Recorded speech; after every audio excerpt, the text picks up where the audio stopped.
కాబట్టి ప్రజలందరూ కూడా అవగాహన కలిగి ఉండాలి. పంచాయతీ అమౌంట్ అనేది ప్రజలది. అలాగే పర్టికులర్ ఈ అమౌంట్ బెనిఫిషరీస్ది. టాయిలెట్స్ కట్టుకోవడానికి గవర్నమెంట్ ప్రజలకు ఇచ్చిన డబ్బది. దీనిపైన కేసు నమోదు చేసి దర్యాప్తు చేస్తున్నాము.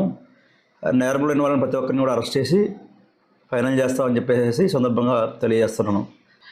ఈ కేసులో ఇవి టాయిలెట్స్, ఆ గ్రామంలో ఉన్న పబ్లిక్ టాయిలెట్స్ కోసం, ఇండివిజువల్ టాయిలెట్స్ కోసం బెనిఫిషరీస్ పడ్డ నిధులయ్యి గతంలో పనిచేసిన సెక్రటరీ గారైన కె శ్రీనివాసరావు ఫిర్యాదు మేరకు కేసు నమోదు చేయడం జరిగింది. ఇది స్వచ్ఛ భారత నిధులు.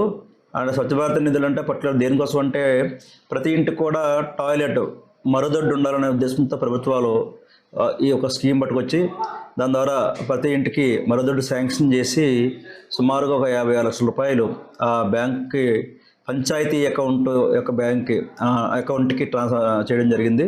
ఆ అమౌంట్ని బెనిఫిషరీస్కి అందకుండా వీళ్ళు మిస్యూజ్ చేయడం జరిగింది. దానిపైన దర్యాప్తు చేస్తున్నాం. ఈ కేసులో సెక్రటరీ గారి యొక్క ఫిర్యాదు మేరకు కేసు నమోదు చేస్తున్నాము.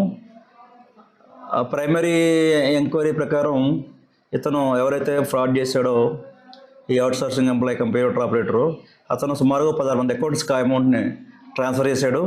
వాళ్ళందరిపైన కూడా దర్యాప్తు చేస్తాము.